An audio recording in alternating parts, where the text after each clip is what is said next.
So, you've probably seen a video like this before, right? You've at some point or another seen, actually, every time a new comic book movie comes out, you've probably seen a video like this before. But hey, Superman's my favorite DC superhero, and I'm just been counting the days till seeing that movie, and I thought, you know what? Just for the algorithm's sake, I'm going to play by the YouTube algorithm gods rule and do a beginner's guide for Superman, or should I rather say Superman comic recommendations for the diehard collectors, and also the casual fans, because not only am I going to mention like the obvious ones you've probably seen in about 90 different videos, I'm also going to mention some personal ones as well. I did have Death of Superman, but I'm pretty sure everyone and their mother is going to recommend Death of Superman. Also, some other comics that while I don't have them in my collection, I do recommend, such as Superman, What's So Funny About Truth, Justice, and the American Way. That's a standalone story, but those two, you see them all around, along with a few others. I'm gonna breeze through real fast. So yeah, hope you all enjoy this. So let's get started with the obvious ones first. Yeah, let's get started with these and then kind of work our way down. Also, another one for recommendation that I don't have in my collection: Superman: Secret Origins by Geoff Johns. That's another one. So to breeze past the other, like the major essentials real fast, let's get started with Superman for All Seasons. This comic is one of my second favorite Superman comic. We'll get to my favorite in a bit, but Superman for All Seasons is by Jeph Loeb and Tim Sale, and you will see some other Jeph Loeb books in a bit. The comic is a perfect Superman origin story. It's not really an origin story. It's more like a golden age Superman story of like each year, like the 4 seasons, and Clark's impact on the world as Superman in his early days. And it's told from the perspective of Pa Kent, Jonathan Kent, Lex Luthor, Lois Lane, and Lana Lang. No, Martha Kent. Sorry. Literally forgot. But yeah, the comic is really great. It's also got some just phenomenal art by the late great Tim Sale, like stuff like that. And it's a really great story. And it also sucks because you forget that Jeph Loeb is kind of a hack these days. But I really enjoy this comic. I know it's going to be recommended for everyone, but it'd be remiss if I didn't mention it. And I'm pretty sure everyone would be like, why didn't you mention Superman for All Seasons? Because everyone else did, fucker. Anyway. So this one isn't really a Superman comic per se, but Superman is the focal point of the comic. And that is Superman, almost said Superman, is Kingdom Come by Mark Waid and Alex Ross. This comic, like I said, it is more considered a DC Universe comic. It is at its core a Superman story. This comic is a kind of a warning to like the 90s era of extreme comics. Basically what it is that it's set in a distant future where Clark has retired for Superman for 10 years and a new breed of more violent heroes have arisen. Batman and Wonder Woman are on the brink of civil war, and Clark is forced to go to darker places as a old man being guided by the Spectre holds the world's fate in his hands. It's a beautiful book, and this is Mark Waid's like magnum opus. This is the comic everyone goes, if you want to go for essential Mark Waid reading, here you go. This series, and Alex is, much like I said with Tim Sale's artwork, it's,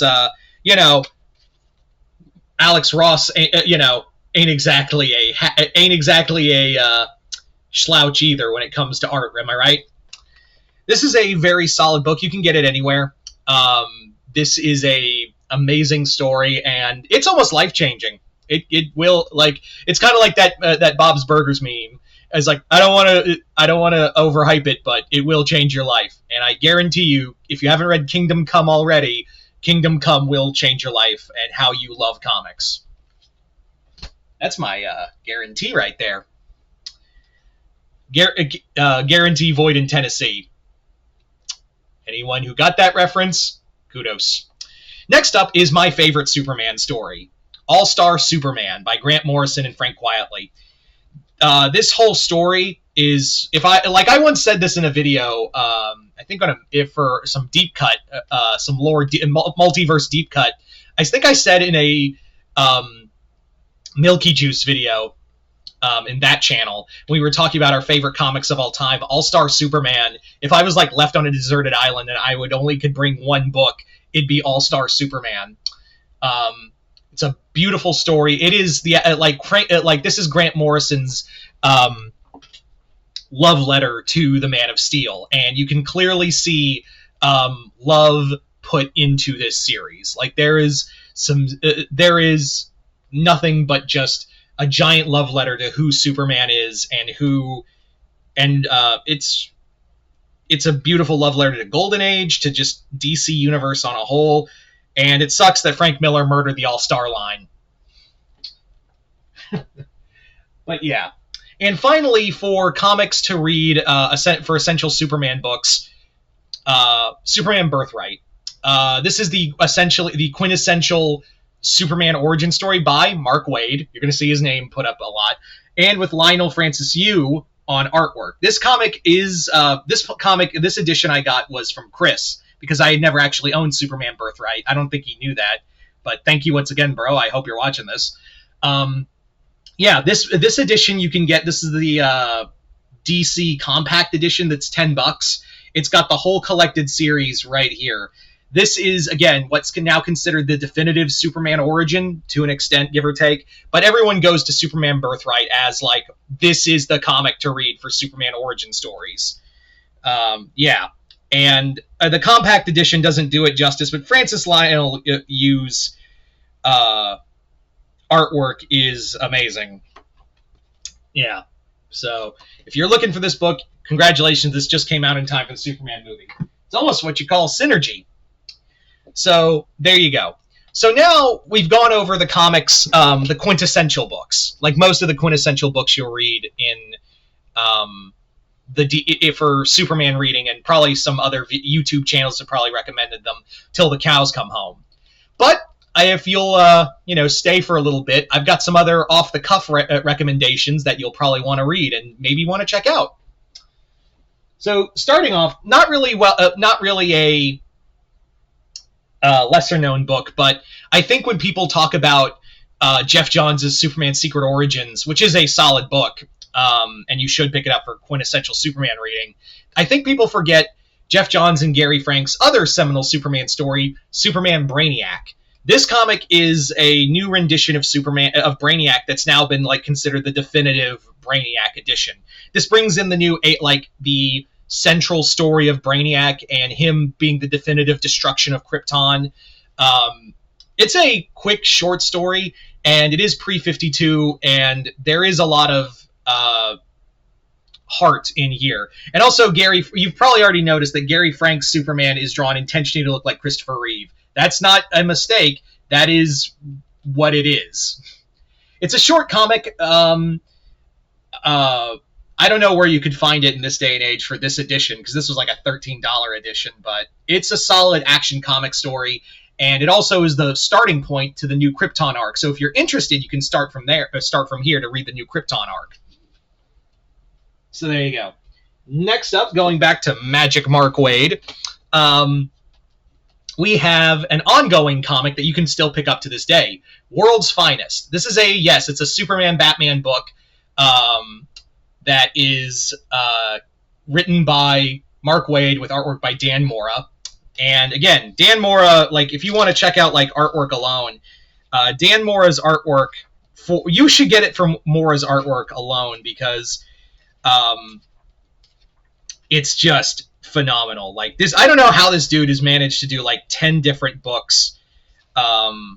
He's going to be doing Transformers, he's doing Justice League, he's doing this, because this is still an ongoing book as of this recording. It's a great story. The ongoing series is, it's basically set during the quote-unquote early years of Superman and Batman's career, and it's still Dick Grayson Robin.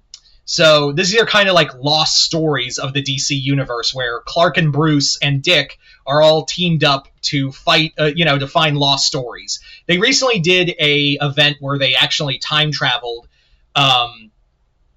into meeting the Justice League of the present. So that was called All Yesterdays or something like that. The comic series is still going, as I said, and I have up to volume 4, or was it 5? But basically, in the latest volume I have of this recording, that comic involves them going back to the Kingdom Come universe. But yeah, if you want to read like it's also a great love letter to like the DC universe. It's not just Superman and Batman; they are the focal points of the story.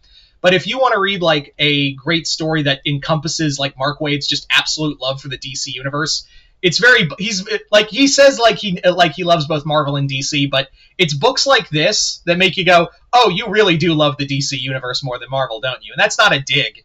That's just how it is. Yeah. So next up, another Jeff Loeb comic.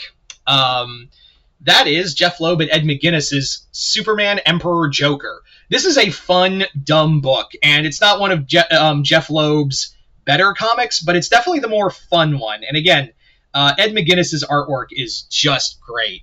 I think it's proper for the kind of story we're telling here. Basically what it is that Joker has gained the abilities of, he's stolen the power of Mr. Mxyzptlk, and he has now become like this reality warping god, and only Superman can stop him. But what about Batman, I hear you say? Why isn't this Batman Emperor Joker? Well, Batman's in here, and what happens to him is pretty fucked. That's all I'm going to say. If you haven't read this book, this is a just ton of fun. This is just what it is a fun story that doesn't take itself too seriously.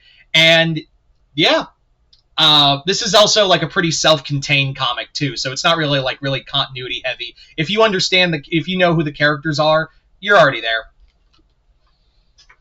Next up, I'm going to recommend a blast to the past, so you will. If you will, excuse me. God, I'm all over the place. And that is Superman 76 and its sequel, The Metal Curtain. These comics are written by Robert Venditti, and they are like Superman stories set during the Christopher Reeve universe.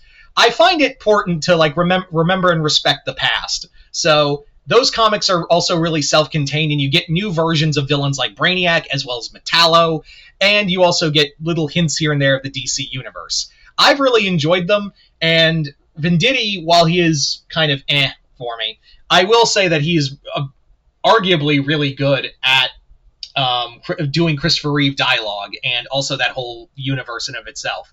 So while we're getting an all-new Superman, I kind of find it prudent to always remember and respect the man who made us believe we could fly.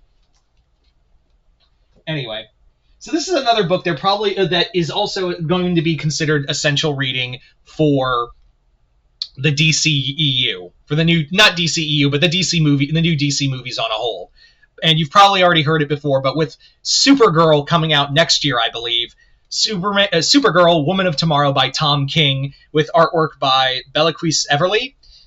This comic is true grit in space. That's really what it kind of is that Supergirl encounters a young girl who's looking for a man who gunned down her father across the spaceways, and the two of them go on a trip because Krypto gets wounded by this outlaw. So the two of them travel across the world and the cosmos and encounter different planets and things like that. It's a very emotional story. It's it's also a very hopeful one. And I don't have this book, but I would also recommend it because it's probably been recommended to hear it and back again by every other channel. Tom King's Superman Up in the Sky, which is a self-contained story. It's a great story of how Superman never gives up, and I'm shocked Tom King hasn't done more Superman books. Because between this and Up in the Sky, it's like, dude, why aren't you just writing Superman? At least for 12 issues. Anyway. So, here's a book that's a little more off the beaten path, but I think you'll enjoy it.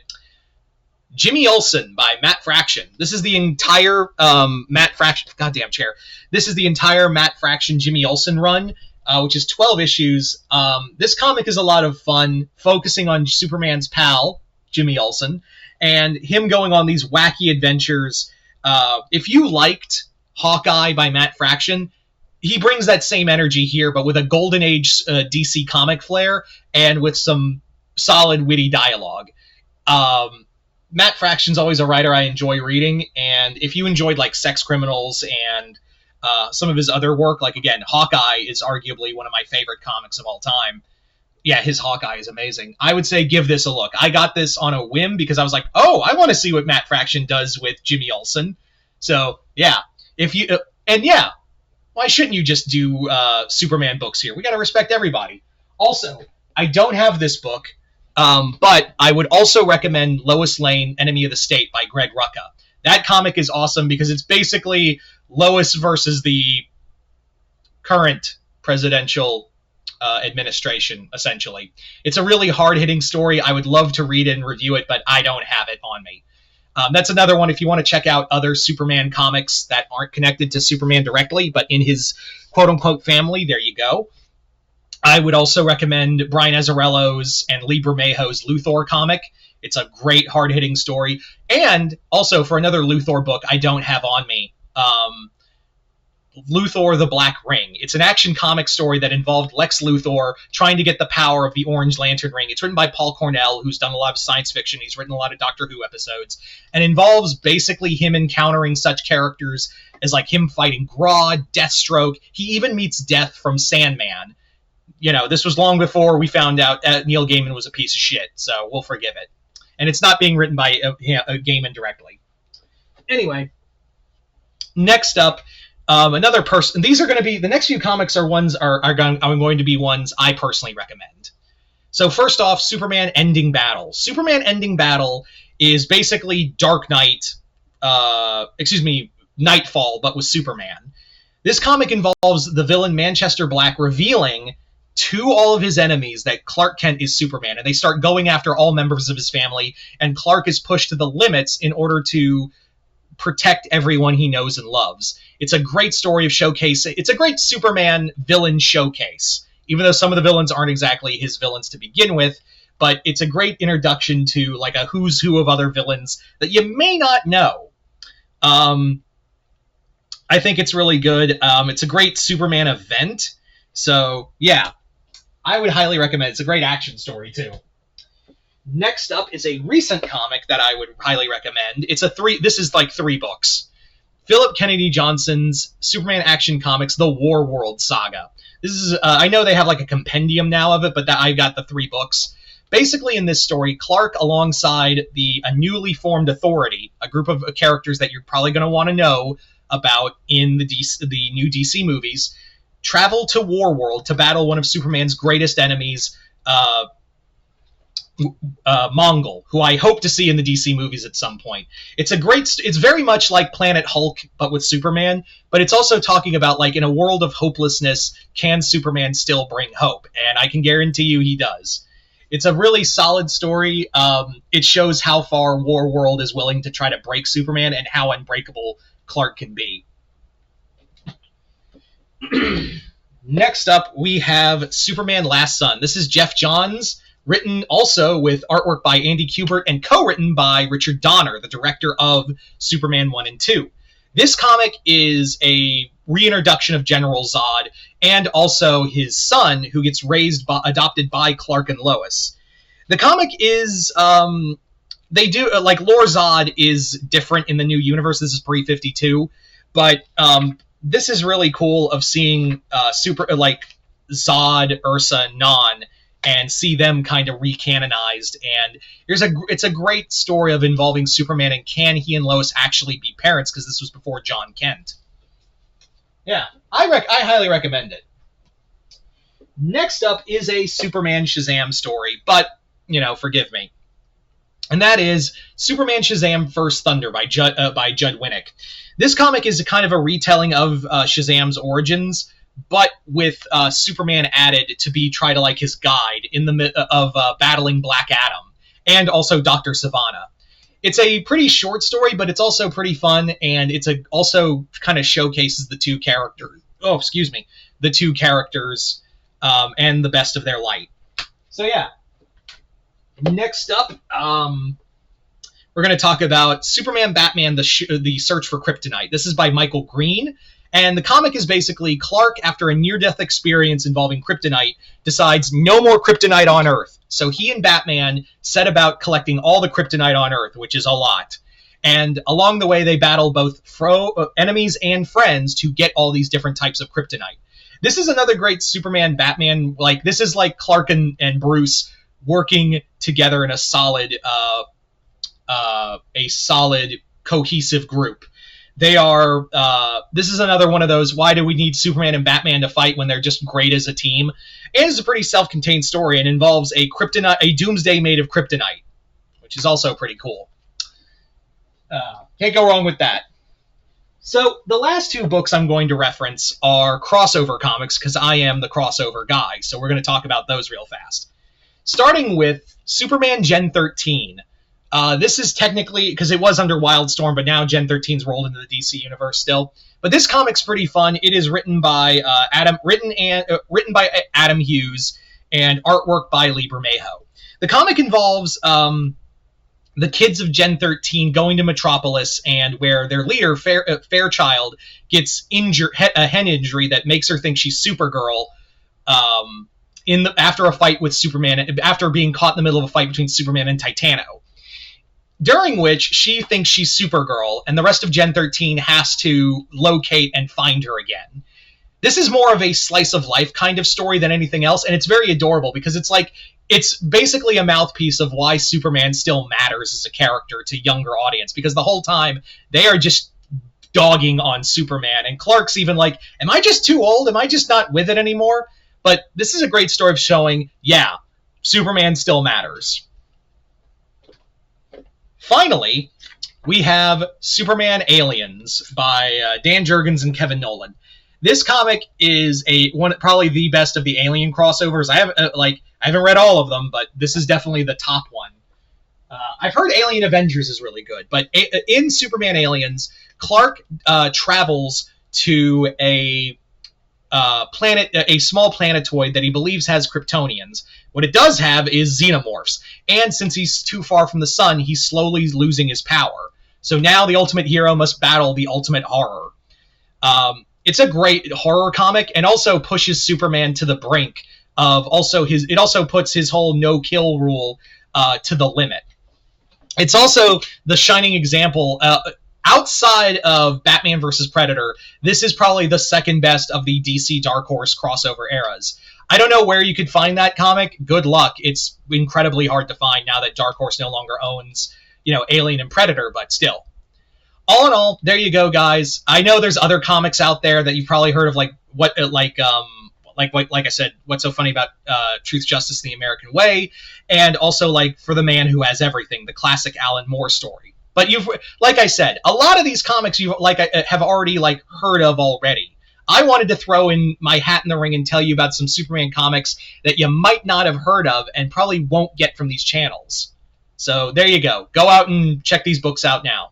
But yeah, and you guys tell me in the comments below, what are some Superman essential books in your opinion? Just comment below, let me know. Other than that, hope you all enjoyed this. I'm Mr. Multiverse. I'll see you next time in the Multiverse.